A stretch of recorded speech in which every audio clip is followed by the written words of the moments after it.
content d'être dans ce format un petit peu plus intimiste avec vous aujourd'hui pour pouvoir échanger. Donc, vers la fin du format, on prendra un moment pour discuter. Pour les personnes ici présentes qui ne me connaissent pas, je suis Axel Souria, je suis le cofondateur de Panache, un product studio. Je suis également le créateur et hôte de Product Squad, qui, paraît-il, est le podcast produit le plus écouté en France selon le dernier baromètre LPC. Donc merci à vous tous qui êtes auditeurs du podcast. Et j'anime également un podcast en anglais qui s'appelle Product with Panache, où j'invite des leaders du produit en Europe à venir nous partager leurs secrets pour mieux faire du produit, donc notre métier à tous ici présents. D'abord, je voulais vous présenter Gabriel, et vous allez voir, il va y avoir un petit crescendo dans les présentations. Gabriel, tu es passé par MSN Microsoft, tu es passé par leguide.com, en fait tu as fait 7 ans au sein de la SNCF pour accompagner la transformation de l'entreprise et la digitalisation de leur plateforme. Tu es une lectrice passionnée et une source intarissable de recommandations de bouquins. Si vous ne savez pas quoi lire à la plage cet été, on en parle après. Voilà, vous savez quoi faire. Voilà. Et dans ton temps libre, tu apprends la guitare et tu fais pousser toutes sortes de plantes. Absolument. Voilà, on va reparler. Benjamin, tu es freelance product leader, précédemment VP Product chez Blablacar, aujourd'hui en mission chez Carrefour pour aider la transformation vers une pratique du produit. Pour la petite histoire, accrochez-vous à vos chaises, Ben s'est retrouvé à un one-man show d'un humoriste qui était inconnu à l'époque, dans une salle de 50 personnes. Il s'est fait prendre au piège pendant le show et il est monté sur scène et a dû l'embrasser sur la bouche. Un an plus tard, cet humoriste est devenu une star. On ne saura pas qui c'est. Il a donc un super pouvoir qui est de transformer les gens en personnes célèbres. Vous savez donc ce qu'il vous reste à faire à la sortie de ce talk. Tanguy, depuis bientôt 10 ans, tu es chez Atlassian, un éditeur de logiciels de collaboration pour les équipes produits engineering, des utilisateurs d'Atlassian ici, de Jira, Confluence, etc. Bon, voilà. Une entreprise qui a 20 ans d'existence, qui est présente dans plus de 250 000 entreprises et compte aujourd'hui 10 000 personnes. Tanguy vit à Nice, ce qui lui permet de pratiquer sa passion, l'apnée. Il a un record de plongée autonome en apnée à 92 mètres de profondeur et a déjà représenté l'Australie, où il a vécu 10 ans, au championnat du monde. Donc là, on peut tous rentrer chez nous. Hein, voilà. Et l'idée de la conversation d'aujourd'hui, c'est vraiment d'avoir un échange autour de ce sujet de comment on arrive à faire du produit dans un contexte autre qu'une start-up. Donc je voulais solliciter mes invités aujourd'hui et un peu m'appuyer sur leurs expériences et leur vécu avec des partages d'expériences concrets. Mais avant de plonger dans cette conversation, Tanguy va nous proposer un petit exercice. Belle transition. T'as vu, j'ai dit plonger et tout. Ah ouais, plonger, j'ai vu. Donc on va faire un petit exercice de respiration aujourd'hui. Si jamais vous vous retrouvez à devoir faire un talk à la Product Conf un jour ou un truc comme ça, c'est un truc qui est très utile. Mais aussi avoir un meeting un peu désagréable ou un peu avec beaucoup de stress derrière. Donc, ce que je vais vous demander, c'est de mettre une main sur votre poitrine et une main sur votre ventre. Et ce qu'on va essayer de faire maintenant, c'est de respirer comme on est censé respirer pour pouvoir vraiment être relâché. Donc, c'est surtout pas de respirer d'ici. C'est pas. Je sais que tout le temps on vous demande, il faut rentrer le ventre. Non, là on fait pas ça du tout. Ce qu'on va faire, c'est qu'on va respirer du ventre, donc du diaphragme. Donc on va inspirer pendant 4 secondes de la bouche en remplissant le ventre, comme ça. Je peux continuer plus longtemps, mais on va s'arrêter là. Donc faites ça pendant 4 secondes. Et pour l'expiration, vous allez juste fermer et pincer un peu vos lèvres et laisser l'air sortir tout doucement pendant 8 secondes. Donc, avec les poumons pleins.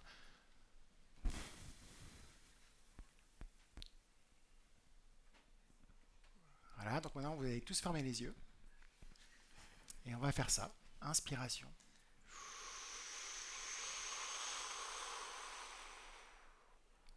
Expiration.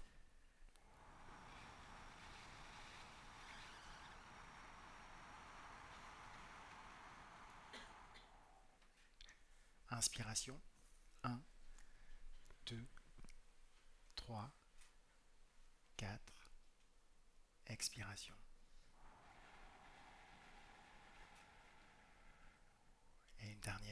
Inspiration.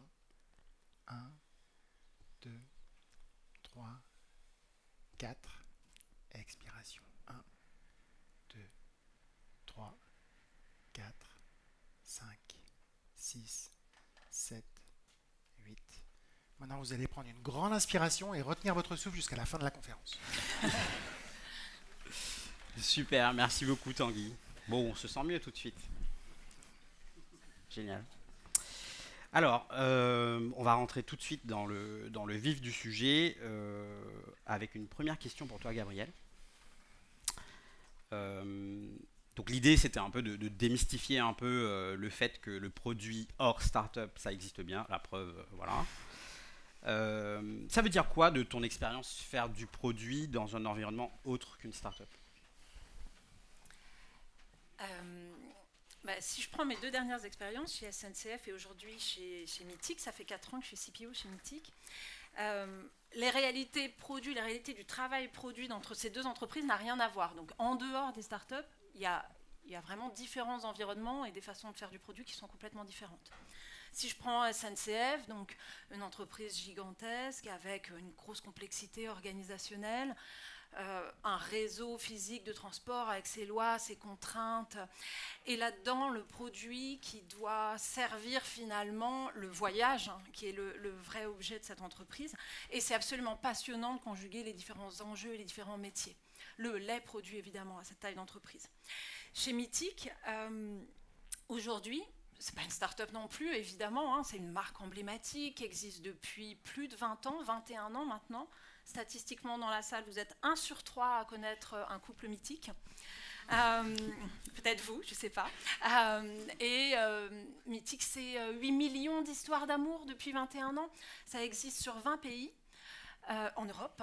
Et c'est 250 personnes basées à Paris, dont plus de la moitié des collaborateurs sont dans le département produits et tech. Donc une entreprise product-centrique complètement depuis le départ et pour reprendre les mots de Mélissa Perry, business is product, clairement. Donc c'est des réalités qui sont complètement différentes. 100% du business est porté par le produit et l'expérience qu'on propose à nos utilisateurs, une expérience de rencontre. Et cette réalité-là, c'est la réalité d'un marché mature, parce que le dating, ça existe depuis plus de 20 ans, et c'est un marché qui est aussi extrêmement compétitif. Donc on a des enjeux qui sont assez différents d'un grand groupe où il y a un vrai travail de conviction auprès des stakeholders, etc. Mais c'est des enjeux de croissance, de fidélisation d'une base client existante qui est très attachée, surtout qu'on est sur un produit B2C, donc ça fait vraiment partie de leur quotidien, de différenciation vis-à-vis des concurrents en permanence, et un vrai enjeu aussi d'innovation, d'extension sur des nouveaux marchés et de façon de se renouveler. Il y a un travail effectivement constant à faire entre... et c'est vraiment un chemin à trouver entre cette partie optimisation, amélioration de l'expérience, parce qu'il faut écouter en permanence son marché, c'est la société, l'évolution de la société, l'évolution pour nous des codes du digital, des codes amoureux, et un travail à faire sur l'innovation pour se renouveler et aller s'étendre aussi sur d'autres opportunités et d'autres marchés. Donc il faut organiser cette innovation, puisqu'on est sur des entreprises, des marchés matures qui vont avoir tendance à limiter les risques si elles le peuvent, par nature, c'est normal. Et donc il faut organiser l'innovation dans l'entreprise pour lui laisser une vraie place et lui donner un vrai cadre. Et voilà ce que je peux dire. Merci. Et Tanguy, toi, tu as aussi vu ça chez Atlassian. Donc, je disais, ça fait un petit peu plus de 10 ans que tu y es. Atlassian, le jour, c'est 10 000 personnes. Comment tu fais du produit dans une boîte comme Atlassian et ça veut dire quoi, finalement, faire du produit dans une boîte de 10 000 personnes ? Alors, je vais peut-être rebondir un peu sur un point dont, Gabriel, tu parlais, qui était l'aspect innovation. Donc, une boîte comme Atlassian, on est présent dans 250 000 clients. Aujourd'hui, il y en a beaucoup. Donc, en gros, on est un peu partout. Il y a beaucoup d'ubiquité des produits. Ça veut dire qu'on a aussi énormément d'opportunités. Dans quoi on pourrait essayer d'aller jouer. Tous les jours, il y a un nouveau compétiteur de Jira. Tous les jours, il y a une nouvelle startup qui se crée, qui est dans un domaine qui nous est cher, qui est la collaboration entre les équipes. On pourrait racheter des boîtes, on pourrait créer des produits concurrents, il y a beaucoup de choses qu'on peut faire tout le temps. Et le boulot du produit dans une boîte comme Atlassian, c'est vraiment beaucoup d'essayer de trouver les paris qui sont les bons et comment essayer de tester ces paris le plus rapidement possible pour voir si on se concentre sur les paris sur lesquels on est en ce moment ou si on doit finalement investir dans des nouveaux endroits. Donc Atlassian aujourd'hui a des produits qui sont très successful, mais on a aussi beaucoup de produits qui ont terminé dans un cimetière. Donc le boulot du product manager, c'est vraiment chez nous ça. Il y a des produits qui sont très matures, qui ont déjà beaucoup de clients, des millions d'utilisateurs, et on en a d'autres qui ont 0 utilisateur aujourd'hui. On est vraiment en train d'essayer de les tester. C'est un peu deux crafts différents, je veux dire, qu'on a dans la boîte. Comment tu fais? C'est super intéressant ce que tu racontes. En fait, dans ce que j'entends, il y a aussi le fait de se dire, c'est quand même une entreprise qui est présente dans... Voilà, il y a beaucoup de clients, il y a une base client importante qui fait du chiffre, etc. Donc, il y a une forme de recette, entre guillemets, du succès, donc de quelque chose que vous savez faire plutôt bien. Comment tu te crées l'espace dans une entreprise de cette taille-là pour aller faire quelque chose qui est peut-être nouveau?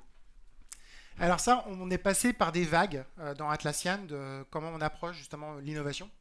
Pendant un moment, on innovait en créant nos propres produits et vraiment l'innovation était en interne. Après, ça s'est un peu perdu. Et l'innovation se faisait plutôt par rachat. Donc moi j'ai bossé sur le rachat de Statuspage, Opsgenie pour investir plus dans le côté opérationnel, par exemple pour les équipes de dev. Plus récemment, on est plus reparti maintenant sur l'innovation en interne.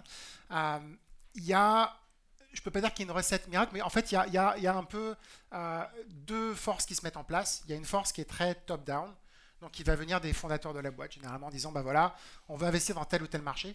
Mais après, il y a une très grande force dans une boîte comme Atlassian qui est plutôt bottom-up, qui vient des product managers qui décident, voilà, moi mon boulot, j'ai été embauché, c'est pas pour exécuter tel projet, c'est pas pour faire marcher tel produit, mon boulot c'est de rendre Atlassian, c'est de faire en sorte que la boîte soit successful. Donc qu'est-ce que ça veut dire? Ça veut dire qu'il y a des moments où chaque product manager va se dire, voilà, mon équipe, ce qu'on nous a demandé de faire, ça marche bien, je vais disparaître pendant 3 mois, j'ai fait ça plusieurs fois, je pars en vacances internes pendant 3 mois pour essayer de voir. Il n'y a pas beaucoup de boîtes où tu peux faire ça. Alors ça commence avec un truc.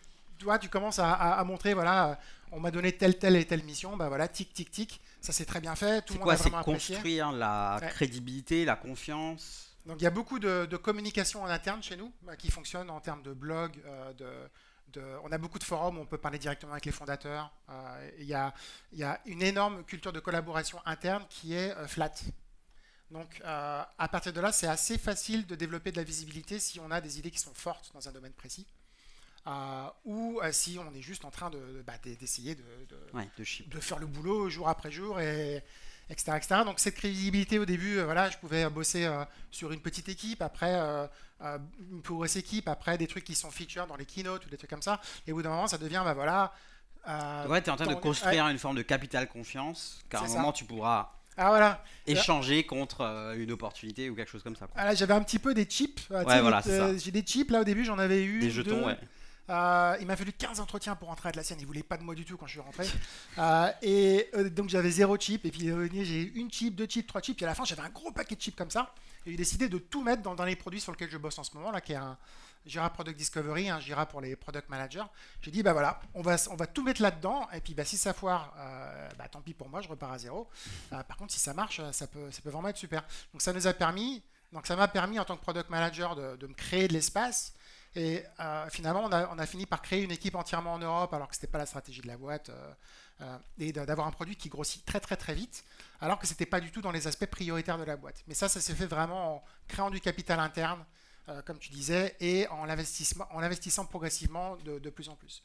Mais il y a plein de petites techniques comme ça, genre prendre des vacances en interne, multiplier l'innovation le plus possible dans les équipes, faire en sorte que ce ne soit pas uniquement les product managers qui fassent ça, mais qu'on soit en permanence product manager, designer, ingénieur ensemble, comme le talk de ShapeUp juste avant, là, à créer des prototypes, à les tester avec des clients, à avoir des retours très rapides, à être capable de raconter ces histoires à notre leadership. Donc plein de techniques de communication interne.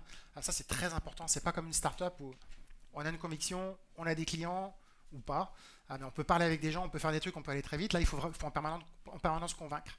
Donc un peu créer une espèce de bulle dans laquelle on peut faire ça, et tout en projetant une image de, pas forcément de succès, parce que la moitié des trucs sur lesquels j'ai bossé ont foiré, mais une énergie qui est instoppable. Et si on arrive à créer ça, et cette communication qui fait que on n'a pas envie de toucher à cette équipe parce que oulala, ils font des trucs et on ne veut pas arrêter un truc qui va vite, c'est ce qui, en tout cas, moi, m'a permis de faire ce genre de truc-là dans la boîte. Comment tu vis ça, Ben? Je sais que depuis peu, tu es chez Carrefour, donc tu accompagnes un peu la transformation. Est-ce que tu te retrouves dans ce que disent Gabriel et Tanguy? Et comment ça se passe? Qu'est-ce que tu as dû faire en arrivant dans une boîte de la taille de Carrefour?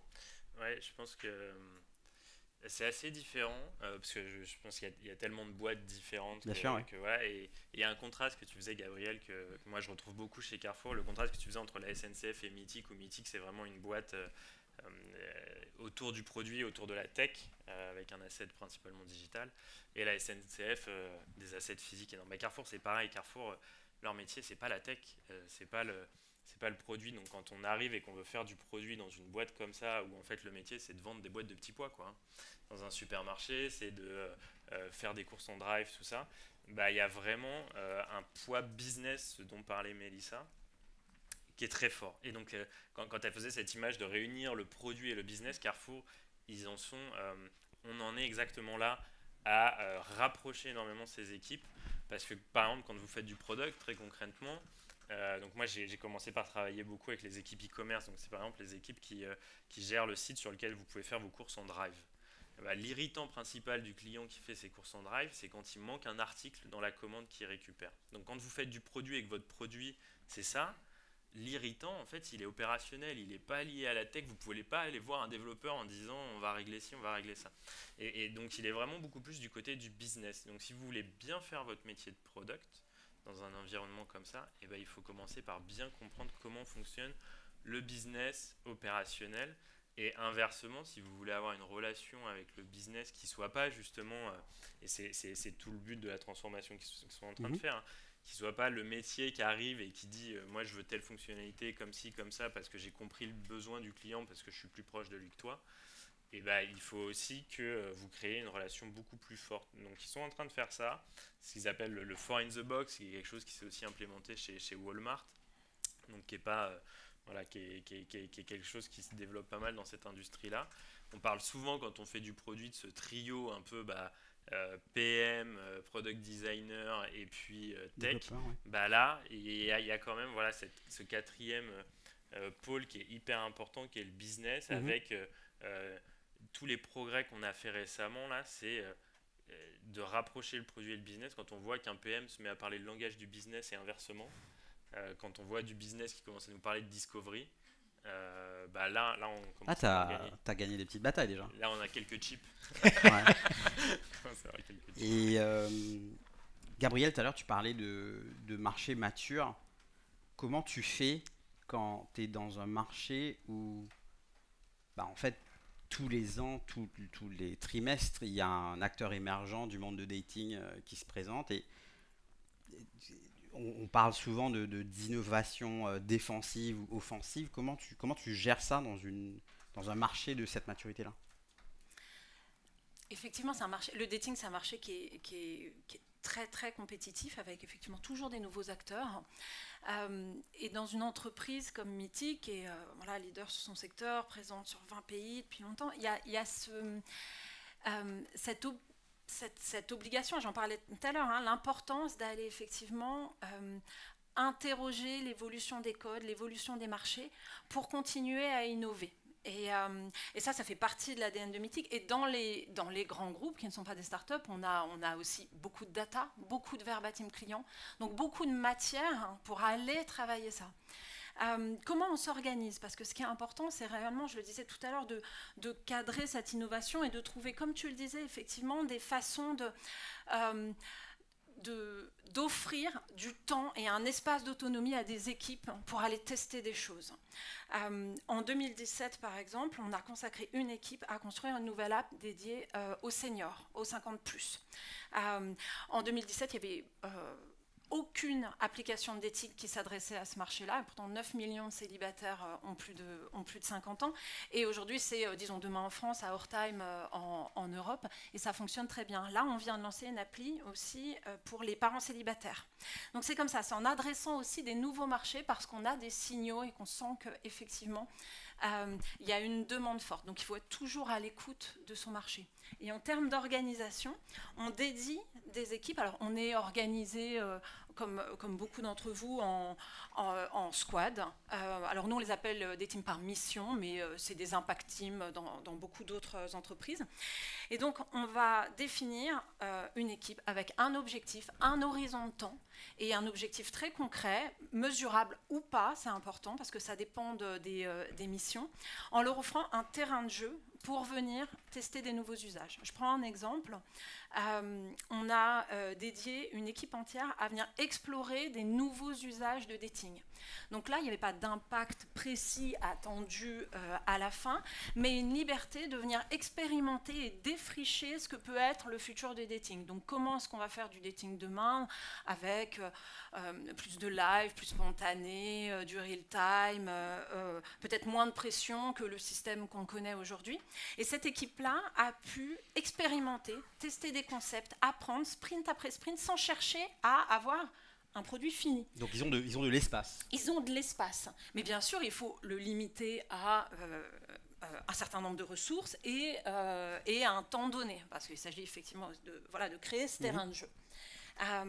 Et de là est née une fonctionnalité qu'on a scalée ensuite en Europe, qui sont les live rooms et qui sont une autre façon de se rencontrer.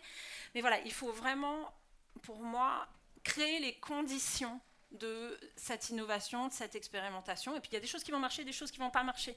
Mais c'est pas grave, il faut perpétuellement tester et s'offrir ce terrain-là. Oui, il y a aussi une question de sécurité psychologique, de se dire on ne m'attend pas forcément tout de suite avec un plan business pour ce truc que je dois explorer, donc j'ai un peu d'espace, je peux prendre le temps d'aller voir qu'est-ce qui va vraiment impacter le business. Ouais. Et moi, il y a quelque chose que je vois beaucoup, j'ai la chance de parler à beaucoup de product managers, c'est que les personnes qui veulent aller travailler dans des plus grandes organisations me disent comment je vais faire pour avoir de l'impact. Parce qu'en fait, je vais être une personne au milieu de tous ces gens-là, de toute cette organisation. Comment je mesure l'impact que j'ai à l'échelle de la boîte pour laquelle je travaille? C'est quoi votre point de vue là-dessus? Je voudrais bien rebondir là-dessus aussi et dire des trucs super intéressants. On a eu exactement le même type de cheminement à Atlassian aussi avec, à un moment donné, il faut aider. Je me souviens d'avoir bossé dans des banques et tout ça avant où il y avait des fonctions innovation et c'était tellement codifié ce qui était possible. Donc dans ce terrain de jeu, il y a tellement peu de choses qu'on pouvait faire finalement que c'était vraiment pour faire mumus, quoi. Et quand je suis arrivé à Atlassian, je me suis aperçu qu'au début, on pensait vraiment qu'on pouvait faire de l'innovation en interne et qu'il n'y a pas besoin de créer ce genre de framework et que ça va se faire tout seul. Ça marche jusqu'à une certaine taille, ça marchait bien jusqu'à 700-800 personnes. Maintenant, on est 10 000, ça marche plus comme ça. Moi, en tant que product manager, j'ai pitché, je crois, 3-4 produits à Atlassian. Il n'y en a qu'un seul qui est sorti du truc. Les 3 premiers, je les ai pitchés sans qu'il y ait vraiment de structure pour faire ça. Et c'était, moi, je voyais vraiment ma mission en étant, allez, on a plein de marchés sur lesquels il faut qu'on aille, je vais en choisir un et on va exécuter. Et en fait, le problème de ne pas avoir de structure autour de ça qui crée ce terrain de jeu, c'est que c'est un boulot de tous les jours et de nager en contre-courant en permanence, au point que c'est limite impossible d'arriver au bout. Mais par contre, ce que ça peut aider en faisant des choses comme ça et en pitchant, c'est que ça peut montrer au leadership qu'il y a un truc qui manque. Si on n'est pas capable d'aller vers d'opportunités qu'on voit qui sont là, à un produit qu'on puisse sortir et qu'on puisse tester, il y a un problème. Donc après, on a bossé pendant 6 mois à créer une structure en interne qui s'appelle Point A, qui n'est pas vraiment un incubateur, c'est plus il y a un peu de budget, on va demander à tout le monde de pitcher et on va être capable de donner une équipe de 5-10 personnes pour bosser sur un pitch. Et avec des espèces d'étapes. Donc, première étape, exploration, wonder, qui est un peu de se demander sur quoi on va aller, définir un marché, définir à peu près une solution. Après, exploration de solutions et des questions à répondre à chacune de ces étapes-là. Ça a permis que le quatrième produit que j'ai pitché, il a pu y aller. Mais il y a dû avoir vraiment le leadership à un moment donné qui a dit bah non, c'est important, il faut qu'on investisse. C'était pas beaucoup au départ et puis ça a grossi. Donc il y a une centaine de produits qu'on pitché et il y en a 3 derrière qui sont sortis. Alors, ça s'est fait en plusieurs vagues. Mais c'est très difficile de faire l'un sans l'autre. Et on a remarqué que ce qui marchait le mieux dans les produits qui sortaient derrière, c'était lié à ton point qui est il faut vraiment qu'il y ait un lien très fort entre la partie tech, produit et business. Et pour nous, bon, le business et la tech, c'est vraiment lié. Sauf il faut vraiment que le produit qui sorte il soit en adéquation avec le business model d'Atlassian. Donc, ok, au départ, on ne sait pas dans les explorations de produits qu'il va y avoir, que ce soit par exemple, je sais pas, un truc de VR, de réalité virtuelle ou autre, on ne peut pas tout à fait créer un lien entre ça et comment on va le monétiser et autres. Mais il y a un moment donné, il faut qu'on soit capable de répondre à ça. Par exemple, il y a un paquet de produits qui sortait de ça, de concepts, qui ne marcherait que s'il y avait un consultant sur place pour pouvoir l'expliquer. Ce n'est pas notre business model. On n'a pas de consultant. On a très peu d'équipes de vente. C'est vraiment, il faut que les clients puissent aller en ligne, sign up, essayer le truc et l'adopter. Donc ça veut dire qu'il y a un gros paquet de produits qui existent sur le marché que nous, on ne peut pas avoir. Parce que ça ne fait pas partie de notre business model. Donc c'est tous ces trucs-là, en fait, que cette structure-là essayait de valider au fur et à mesure. Et ça a tout débloqué à ce niveau-là. Il y a 3 produits qui sont sortis de ça, dont je suis sur lequel je bosse en ce moment. Il est là, ton impact. Voilà. Super. Mais alors... Il a dû ramener. Voilà. Et je pense que... Mais par contre, là, je pense que j'ai entendu beaucoup de product managers qui sous-estiment l'impact de vraiment mettre de l'énergie dedans, mais aussi sous-estiment le niveau d'énergie qu'il faut mettre pour pouvoir faire bouger les choses. Oui. C'est vraiment un peu David contre Goliath en interne, mais c'est possible. Et par contre, il faut y aller, quoi. Il faut y aller semaine après semaine, faire des blogs, rencontrer des gens, pitcher des trucs, créer des équipes, recruter des équipes en interne, parce qu'il y en a plein des gens comme ça, des électronivres dans les boîtes qui veulent bosser ensemble, essayer de trouver des projets sur lesquels on peut bosser ensemble et autres, se créer une petite armée et à partir de là, essayer progressivement de faire changer les choses. C'est possible. Même dans d'autres boîtes comme les banques où j'ai pu bosser avant, c'est juste que c'est plus dur. Et Ben, sur cette question d'impact, c'est quoi, toi, ton vécu J'imagine qu'on dit souvent, quand tu arrives dans une grande entreprise, il faut faire ses preuves. Quand tu arrives dans une boîte qui n'est pas forcément product-centric et tu as ce challenge de transformation, comment tu fais pour gagner un peu la confiance des gens autour de toi et pouvoir amorcer un peu ce changement? C'est sûr, mais dans toute boîte, je pense que quand tu arrives, il faut forcément gagner du crédit dans ce que tu fais. Je crois qu'en tout cas, une boîte comme Carrefour, c'est une boîte qui est très pragmatique, parce que la distribution, c'est... moi, j'ai pas vu toutes les industries, j'en ai vu quelques-unes. C'est la plus dure en termes de concurrence que j'ai vu. Donc c'est une boîte très pragmatique et c'est une boîte qui réagit très vite. Aussi parce que c'est sa survie qu'en dépend. Quand tu arrives dans une boîte comme ça, moi il y a une richesse qui m'a frappé qu'ils ont, qui est un truc de malade. J'ai jamais vu autant de données. J'ai jamais vu autant de data quanti. Tout est mesuré et tout est accessible en libre service. Et de données aussi quali, parce qu'ils ont plein d'outils, beaucoup plus que la plupart des startups se payent.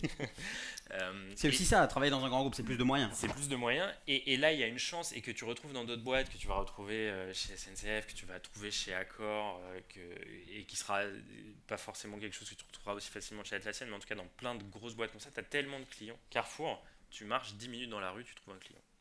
Donc quand tu veux faire de la discovery, c'est quand même le terrain de jeu, c'est un truc de malade. Tu te poses avec ton designer, tu fais un écran, tu sors dans la rue, tu vas dans le magasin, tu le montres. Si c'était un client de magasin, tu lui montres. Si c'est plutôt un collaborateur de Carrefour, pareil. Et donc en fait le terrain de jeu est ouf. Donc si tu veux avoir de l'impact, si tu veux faire tes preuves assez vite, en fait tu as toute la matière pour très vite faire un case. Ça fonctionne beaucoup autour du case, parce qu'il y a ces enjeux de rentabilité énormes, donc il y a ce muscle business très fort, mais avec vraiment toute la data derrière de dispo, quali, quanti pour backer ton sujet. Donc tu peux très vite avoir du crédit, et c'est des boîtes qui réagissent. Carrefour réagit très vite sur par exemple des sujets comme ChatGPT, c'est des balles que tout le monde essaye de prendre. C'est vraiment une boîte qui réagit vite sur des sujets comme ça. C'est une boîte qui est capable de faire des POC très vite dans quelques magasins. Là, toute la difficulté du business, c'est que tu as des centaines de magasins rien qu'en France. Mais malgré tout, en fait, il n'y a rien qu'empêche les équipes produits qui sont en région parisienne de prendre le téléphone, d'appeler un directeur de magasin, de dire j'ai envie qu'on teste ça. Et tu peux être...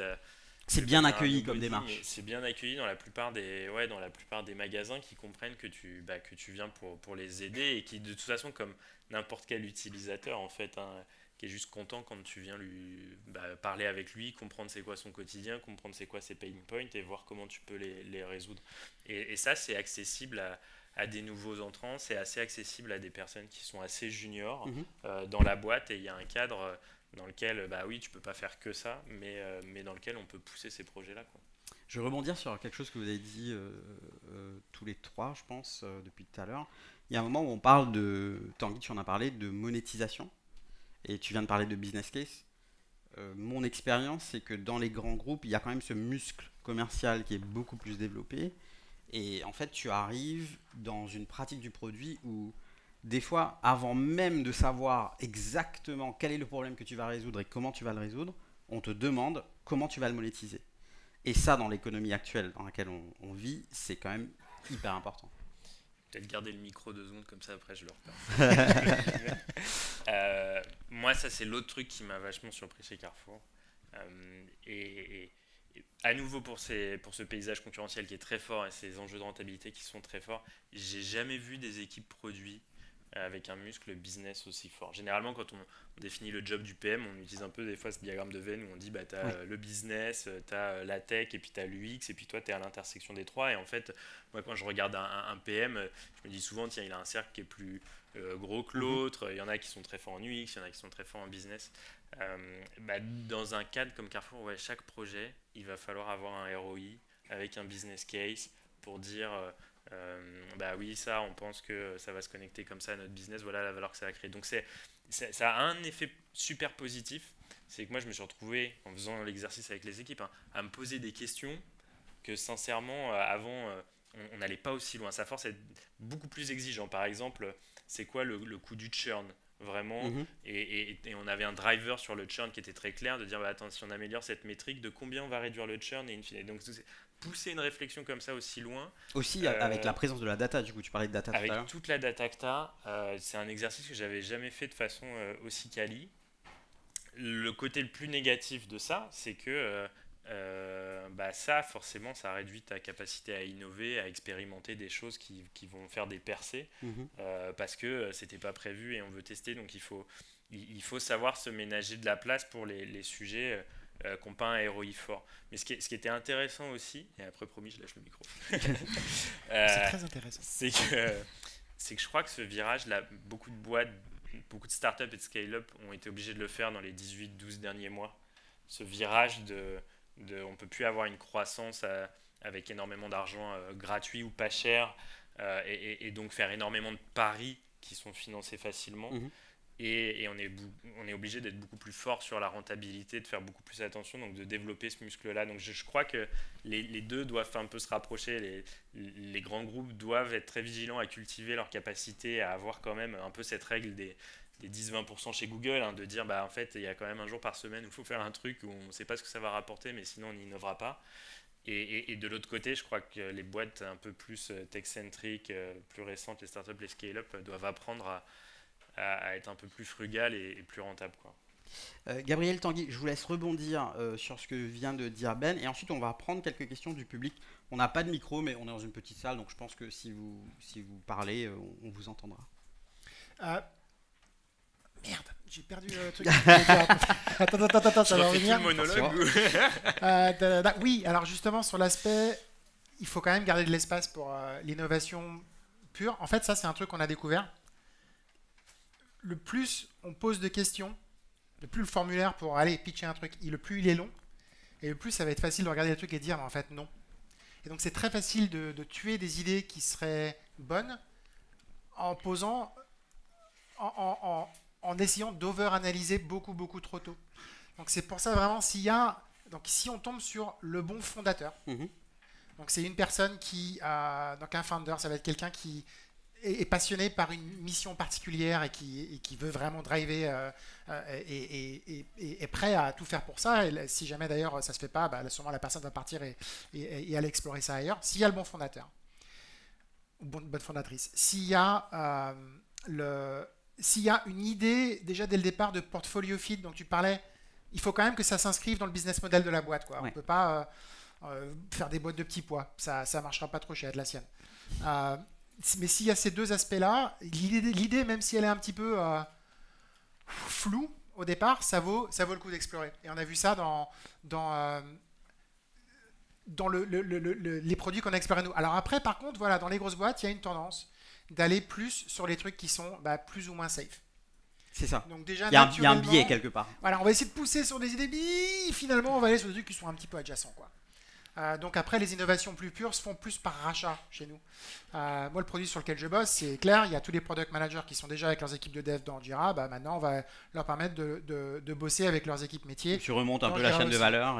Voilà, mais c'est vraiment, hop, on fait un petit pas vers là, un autre petit pas vers là. C'est plus simple, c'est plus safe et c'est une stratégie qui marche. Mais je pense j'ai pas encore vu vraiment d'énormes innovations qui sortent, qui changent absolument tout, comme l'a déjà fait Microsoft plusieurs fois, par exemple. Ouais. Donc ça m'intéresserait s'il y a quelqu'un de Microsoft. Si vous pouvez venir. Moi, je vais rebondir sur deux choses rapidement avant les questions. La première, c'est effectivement sur la présence business à l'intérieur des équipes produits. Et alors, intrinsèquement, chez Mythic, on a une équipe Growth Management qui est forte et présente avec des Growth Product Managers qui accompagnent les PM. Donc, en fait, ça marche en binôme vraiment pour que... C'est une spécialité donc chez vous. Oui. Toutes les fonctionnalités, les parcours, les améliorations concrètes, on les pense avec aussi cette dimension growth management qui est importante. Donc c'est pensé dès le départ et ça évite d'avoir un pôle qui fait du business et un pôle qui fait de l'expérience. C'est pas le cas. Et c'est important de l'organiser. Et la deuxième chose, c'est qu'on a beaucoup parlé d'innovation comme si c'était finalement... Alors bien sûr, c'est glamour et il faut l'organiser à l'intérieur des équipes produits, mais le business cœur, vraiment l'activité core, elle a un impact dingue et elle est passionnante à travailler aussi. Parce que quand on parlait d'impact sur l'activité, effectivement, au-delà des sujets d'innovation, il suffit parfois de quelques pourcentages dans le haut du funnel ou sur une partie de transformation pour avoir un impact immédiat. Et quand on travaille comme ça dans ces grands groupes, et qu'on fait un petit changement parfois dans l'expérience. Et récemment, on a refondu notre parcours client pour quelque chose de plus efficace. On a reçu des milliers de retours clients. Et ça, c'est comme ça aussi qu'on mesure l'impact et qu'on voit effectivement la présence et l'importance qu'on a pour nos utilisateurs. Donc,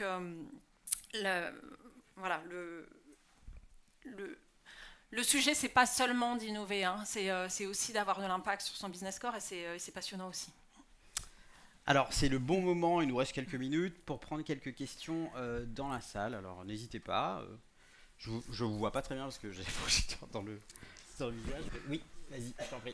Bonjour, Hector Pléus, je suis consultant chez Tiga. Oui. Et j'ai une question, je pense a priori sur les grands groupes où en fait justement tout va être très sectorisé et quand on est par exemple product manager sur un domaine en particulier très précis, je me demande dans quelle mesure on a une forme de liberté pour aussi aller chercher un peu au-delà de notre spectre. Et est-ce qu'au final justement on n'est pas chevronné dans cet espace-là et à ce moment-là on se retrouve très vite limité au rôle ou à la partie à laquelle on nous a cantonné. Je vais juste répéter pour l'enregistrement et puis à travers le micro. Donc, si je comprends bien, tu dis ton a priori sur les grands groupes, ça veut dire qu'il y a forcément une spécialisation, une verticalisation, une segmentation qui fait qu'au final, on est dans un périmètre plutôt restreint, c'est ça ? En fait, je pense que ça, c'est vrai aussi dans beaucoup de scale-up, déjà. Tu vois, dès que l'équipe produit et tech va dépasser 20 personnes, qui va commencer à avoir 4-5 PM, voire plus, à un moment, l'équipe crée de la valeur quand elle a de l'expertise forte sur le domaine qu'elle a. Soit on s'est structuré autour d'une mission, soit on s'est structuré autour d'une partie de l'expérience, mais en fait, en tant que PM, tu vas créer énormément de valeur autour de ton expertise. Et après, et pareil, enfin moi en tout cas je vois exactement le même schéma chez Blabla que chez Carrefour. Tu as énormément de projets qui impliquent plusieurs équipes. Parce que en fait, dès que tu veux créer une expérience de bout en bout, on va tout de suite impliquer plusieurs équipes. Et donc si on a une collaboration qui fonctionne bien, tu vas te retrouver autour de la table, à toi contribuer avec ton expertise, mais aussi à participer et à donner des inputs et à avoir un regard critique sur une partie qui est adjacente à ton produit. Donc, en tout cas, je ne crois pas qu'on se sente excessivement cornerisé plus que dans une... En tout cas, c'est pas ce que je vois dans les équipes de Carrefour, mais par contre, je crois que c'est une réalité dans toutes les boîtes, petites ou grosses, enfin en tout cas dès qu'elles sont un petit peu moyennes. Il y a un moment où tu crées énormément de valeur parce que tu as une C'est expertise. spécialisé. Ouais. Et ça, c'est pas, tu vas pas être bloqué toute ta vie. Tu vas bouger. Et d'ailleurs, je crois que dans les grands groupes, ils ont cette habitude presque. C'est une espèce d'automatisme. Parfois, on peut se demander si ça convient à tout le monde, mais de faire tourner assez vite, assez régulièrement les gens malgré tout. Et il y a Donc, des tous les latéralités 18 puisque mois, c'est plus etc. grand, donc ça veut dire que tu peux bouger. Et ça dépend vraiment des boîtes, hein. Mais c'est, comme tu dis, c'est pas petite, moyenne, grosse. J'ai vu ça avant d'être dans le product management, j'étais dans le conseil, plutôt dans la tech. Et peut-être en tout, j'ai peut-être bossé avec une 50aine de boîtes. Et il y a des cultures de boîtes qui facilitent justement l'impact individuel. Et il y a des cultures de boîtes qui sont peut-être un peu plus frileuses et qui facilitent et qui optimisent le process. Alors je pense qu'en tant que product manager, il faut savoir où on se sent confortable. Il y a des product managers, moi je dis 0 to 1, 1 to 2, 2 to 3. Pardon, je peux peut-être le dire en français, 0, 1, 1, 2, 2, 3. Et moi je suis plutôt 0, 1, donc sur la partie démarrage. Donc une structure qui ne facilite pas ça. Là où je bosse et là où les équipes avec lesquelles je bosse, on est plutôt là-dessus. Mais après, il y a des boîtes ou même des parties d'Atlassian par exemple qui sont plutôt 2 à 3. Donc c'est déjà un produit qui marche très bien. Il faut qu'on l'optimise, mais il ne faut surtout pas qu'on y touche trop. Parce que celui-là, il marche très bien par exemple. Donc je pense que c'est plus ce qu'il faut voir vraiment quand on essaie de rentrer dans une boîte en tant que PM. C'est la culture de la boîte et est-ce que c'est en accord avec la façon avec laquelle on aime bosser et finalement d'embaucher sa boîte plutôt autour de ça. Plutôt que de rentrer quelque part, de voir que la culture ne fit pas et qu'on se retrouve un peu coincé, limite on devient un peu cynique. Et là, c'est dommage. Donc, ouais, je pense c'est du matchmaking mythique pour peut-être un business model. Là, mythique pour Ah non, je suis en train d'écrire le recrutement. Enfin bref. J'ai vu d'autres mains levées tout à l'heure, il me semble. Est-ce que quelqu'un d'autre a une question? Ah oui.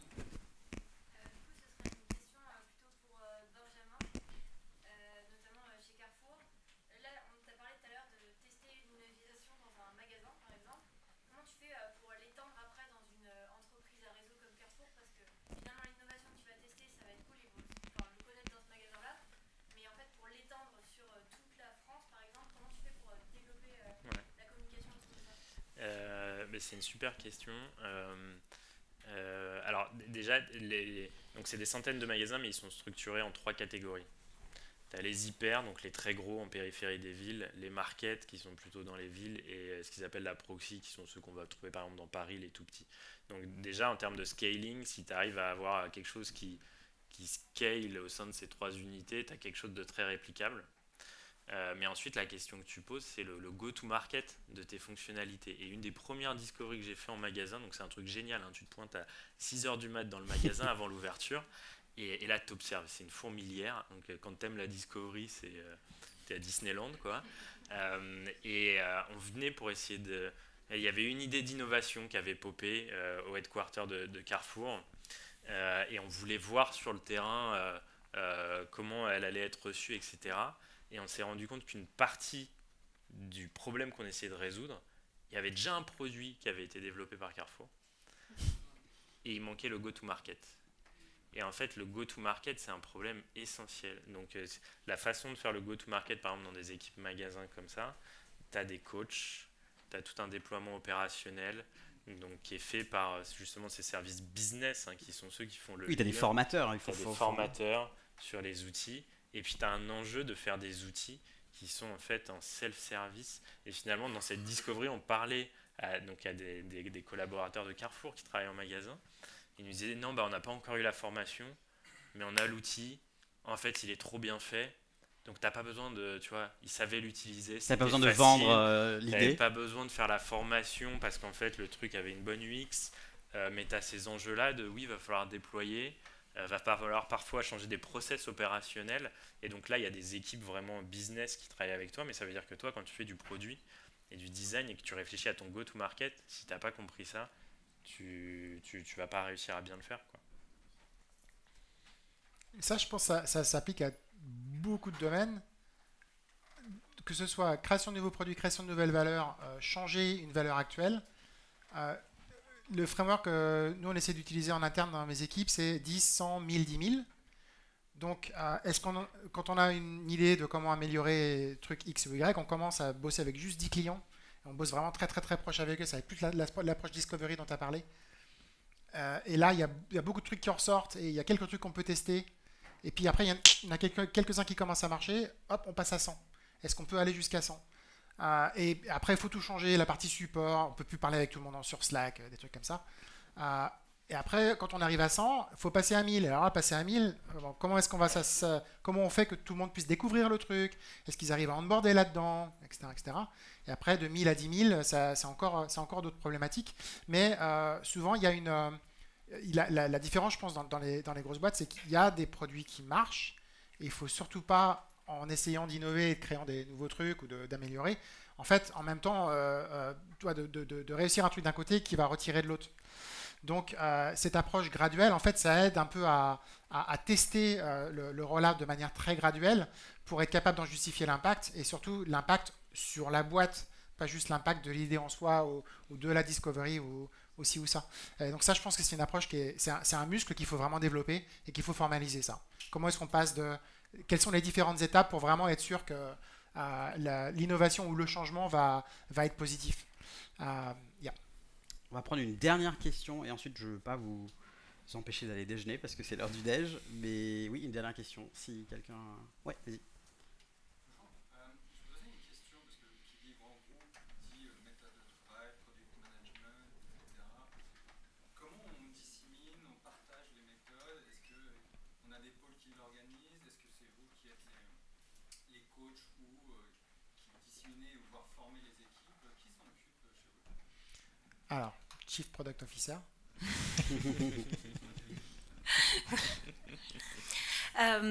On a effectivement un framework qui est défini et que l'ensemble des équipes suivent. On l'a adapté, je pense que vous êtes tous, partagez tous ce point de vue-là. Surtout, on ne calque pas de méthode et framework sans l'adapter à son entreprise, à sa réalité business, parce que sinon, évidemment, ça fonctionne pas.